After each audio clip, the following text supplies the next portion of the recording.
नमस्ते, I am Deepali Goyal. स्वागत करती हूँ आप सभी के चैनल साइंस मैजिक पर। तो स्टूडेंट्स, आज की क्लास में हम पढ़ने वाले हैं एक न्यू टॉपिक जो कि रहेगा प्रोटीन। प्रोटीन वो है जो कि आप सबकी डाइट में अच्छा खासा होना चाहिए, क्योंकि अगर आपकी डाइट में प्रोटीन होगा तभी आपकी बॉडी की मसल्स काम करेंगी, और अगर मसल स्ट्रॉन्ग होगी तभी आप स्ट्रॉन्ग होंगे। तो आज की क्लास हम रखेंगे मसल्स को स्ट्रॉन्ग करने वाले एक तत्व के ऊपर जो कि है प्रोटीन। प्रोटीन में सबसे पहले क्वेश्चन आता है, देखो ये 3 क्वेश्चन मैं आपको बता रही हूँ जो कि बहुत कंफ्यूजिंग क्वेश्चंस हैं, ठीक है, और ये पूछ लिए जाते हैं जनरली और गलत हो जाते हैं। तो आपको बहुत अच्छे से ये तीनों क्वेश्चन याद रखने हैं। पहला क्वेश्चन है, प्रोटीन की खोज किसने की। देखो पता क्या है, बायोलॉजी में थोड़ी डिफिकल्ट जो चीजें हैं ना वो यही है कि खोज कोई करता है, नाम कोई और देता है, नाम के बाद उसके अध्ययन का नाम कोई और देता है, ठीक है। तो इस वजह से ना बहुत कंफ्यूजन आ जाती है और यहीं पे हम गलत हो जाते हैं। तो इसी कंफ्यूजन को दूर करने के लिए हम टॉपिक के साथ साथ आपको हर एक साइंटिस्ट के बारे में बताते हैं।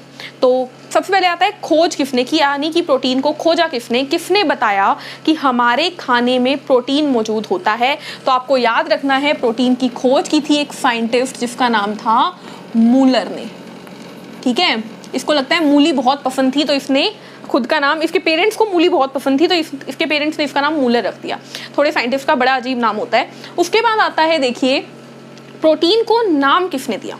मूलर साहब ने खोज दिया कि भाई ये एक चीज है, मैंने खोज दिया, तुम इसको नाम दे दो। तो नाम किसने दिया स्टूडेंट्स, नाम दिया एक साइंटिस्ट जिसका नाम था बर्जीलियस। और बर्जीलियस नाम सुन के आपको एक और चीज जरूर याद आनी चाहिए, वो क्या है, रसायन विज्ञान से जुड़ी हुई एक और चीज बर्जीलियस का नाम सुन के आपको याद आनी चाहिए। वो ये है स्टूडेंट्स, रसायन विज्ञान को जिसने आसान बनाया है ना, वो साइंटिस्ट है बर्जीलियस। पीरियोडिक टेबल हम बहुत अच्छे से करने वाले हैं, आवर्त सारणी के बारे में हम पढ़ेंगे। Hydrogen, helium, lithium, beryllium, boron, carbon, nitrogen, oxygen, fluorine, neon, ये जितने भी तत्व हैं इन सभी के लिए आप छोटे छोटे सिंबल यूज करते हैं, चिन्ह यूज करते हैं। हाइड्रोजन के लिए H, हीलियम के लिए HE, लिथियम के लिए Li। तो ये जो सिंबल्स का कंसेप्ट है ना, ये और किसी ने नहीं, इन्हीं बर्जीलियस ने दिया था। तो इन बर्जीलियस ने 2 इंपॉर्टेंट काम किए, सिंबल्स का कंसेप्ट दिया केमिस्ट्री के अंदर, और बायो में प्रोटीन को नाम दिया। उसके बाद क्वेश्चन आता है स्टूडेंट्स, देखो खोज कर दी मूलर ने, नाम दे दिया बर्जीलियस ने, अब बारी आती है स्ट्रक्चर की, यानी कि संरचना के बारे में किसने बताया कि भाई प्रोटीन अंदर से ऐसा दिखता है, प्रोटीन के अंदर ये चीजें मौजूद होती है। तो ये बात बताने वाले एक अलग साइंटिस्ट थे जिनका नाम क्या था, संरचना के बारे में बताने वाले थे पॉलिंग।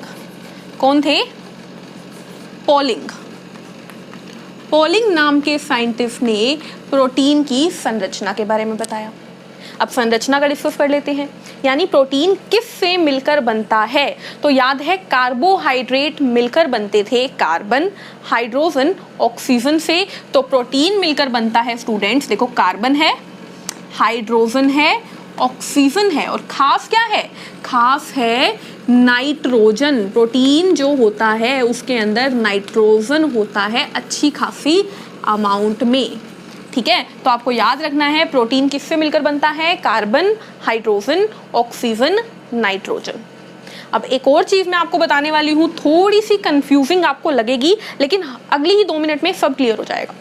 प्रोटीन जब टूटता है या प्रोटीन का जब पाचन होता है, यानी प्रोटीन का जब डाइजेशन होता है, तो वो डाइजेशन के बाद प्रोटीन जो है, देखो हमने एक चीज पढ़ी थी पुरानी क्लासेस में, प्रीवियस लेक्चर्स में, कि प्रोटीन एक मैक्रोमोलिक्यूल है, यानी वृहद अणु है, जिसको की क्या करना पड़ता है, कॉम्प्लेक्स से सिंपल सब्सटेंस में कन्वर्ट करना पड़ता है पाचन से। तो प्रोटीन क्या है, एक कॉम्प्लेक्स पदार्थ, इसको पाचन से तोड़ा जाएगा और ये टूट कर देता है अमीनो एसिड। क्या देता है टूट कर, अमीनो अम्ल। ये चीज आपको याद रखनी है कि जब भी प्रोटीन टूटेगा तो वो टूट कर देगा अमीनो अम्ल, यानी कि प्रोटीन किससे मिलकर बना है, प्रोटीन मिलकर बना है अमीनो अम्ल से। अब क्वेश्चन क्या आएगा, मैम अभी तो मैंने बोला कि प्रोटीन कार्बन, हाइड्रोजन, ऑक्सीजन और नाइट्रोजन से मिलकर बना है, और अभी मैं बोल रही हूँ कि प्रोटीन अमीनो अम्ल से मिलकर बना है, क्या ठीक है? तो भाई अमीनो अम्ल से बना है, सही है। कार्बन, हाइड्रोजन, ऑक्सीजन, नाइट्रोजन से मिलकर बना है, सही है। आपको ऑप्शन में दोनों कभी नहीं मिलेंगे। क्वेश्चन मिलेगा प्रोटीन किससे मिलकर बना है, ऑप्शन में या तो नाइट्रोजन होगा या अमीनो अम्ल होगा, दोनों इकट्ठे कभी नहीं होंगे। क्वेश्चन होगा प्रोटीन पचने के बाद किस में बदलता है, तब हो सकता है कि ऑप्शन में अमीनो अम्ल भी मिले और नाइट्रोजन भी मिले। तो आपको क्लियर होना चाहिए कि भाई पचने के बाद आफ्टर डाइजेशन तो प्रोटीन अमीनो अम्ल में टूटता है। ठीक है इतनी बात। अगला क्वेश्चन, हमारी बॉडी में कुल कितने अमीनो अम्ल होते हैं? तो हमारी बॉडी में स्टूडेंट्स कुल 20 अमीनो अम्ल पाए जाते हैं। कितने? 20 अमीनो अम्ल। याद रहेगी ये बात। इसके बाद अगली चीज, मैंने बोला प्रोटीन अमीनो एसिड से मिलकर बनता है, यानी कि ये एक अमीनो एसिड है, इससे जुड़ा एक और अमीनो एसिड, इससे जुड़ा एक और अमीनो एसिड, इससे जुड़ा एक और अमीनो एसिड, ये बन गया पूरा का पूरा क्या है? ये पूरा का पूरा मान लीजिए, ये पूरा का पूरा मान लीजिए क्या है? प्रोटीन है। तो अब यहां पर एक और क्वेश्चन आएगा, वो क्या है? वो ये है कि भाई ये जुड़ा ही क्यों?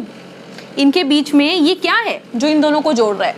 तो आपको याद रखना है कि प्रोटीन में 2 अमीनो अम्ल जुड़ते हैं किसकी वजह से? एक बॉन्ड, एक बंध जिसका नाम है पेप्टाइड बॉन्ड की वजह से। कौन सा? पेप्टाइड बंध की वजह से। ठीक है, तो केमिस्ट्री में जब हम केमिकल बॉन्डिंग करेंगे बहुत अच्छे से बताऊंगी कि मैं बंध क्या चीज होती है।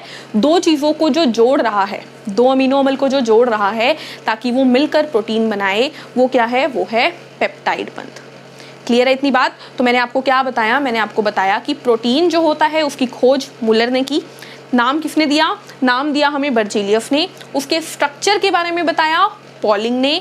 प्रोटीन मिलकर बनता है कार्बन, हाइड्रोजन, ऑक्सीजन, नाइट्रोजन से, और प्रोटीन टूट कर देता है अमीनो अम्ल, जो कि कुल हमारी बॉडी में होते हैं 20 अमीनो अम्ल। जुड़ते हैं कुछ बंधों की वजह से, उन बंधों को क्या बोलते हैं? Peptide bond. इसके बाद हमें देखना है कि प्रोटीन जो होता है स्टूडेंट्स, एक दिन में हमें कितना चाहिए। ठीक है, यहां पर लिखते हैं थोड़ा सा, एक दिन में कितना प्रोटीन हमें चाहिए, यहां पे लिखो, कंफ्यूजिंग, यहां लिखते हैं एक दिन में कितना प्रोटीन आपको खाना चाहिए। तो देखो जनरल भाषा में बताऊं तो एक दिन में लगभग 60 ग्राम प्रोटीन आपको खाना चाहिए, लगभग 60 ग्राम प्रोटीन आपको खाना चाहिए। लेकिन अगर मैं मेल यानी पुरुषों और फीमेल का अलग अलग बोलूं तो आपको याद रखना है कि मेल को लगभग 55 ग्राम और फीमेल को यानी कि महिलाओं को लगभग 45 ग्राम के करीब प्रोटीन खाना चाहिए। पुरुषों को प्रोटीन की रिक्वायरमेंट थोड़ी हाई होती है। तो आपको ये पता होना चाहिए कि ये जो सिंबल है, ये जो चिन्ह है, ये महिलाओं के लिए इस्तेमाल किया जाता है और ये जो चिन्ह है ये पुरुषों के लिए इस्तेमाल किया जाता है। तो एक दिन में कितना प्रोटीन खाना चाहिए? 60 ग्राम। महिलाओं को कितना? 45 ग्राम और पुरुषों को कितना? 55 ग्राम। ठीक है, 1 ग्राम प्रोटीन में कितनी कैलोरी होती है भाई? 1 ग्राम प्रोटीन में 4.1 कैलोरी ऊर्जा होती है। कार्बोहाइड्रेट में कितनी थी? 4.2 और प्रोटीन में कितनी है? 4.1। याद रहेगी। लास्ट चीज जो आपको याद रखनी है वो ये है कि प्रोटीन को एक और नाम से जाना जाता है। प्रोटीन को एक और नाम से जाना जाता है जो कि क्या है? जो कि है बिल्डिंग ब्लॉक। बिल्डिंग ब्लॉक यानी निर्माण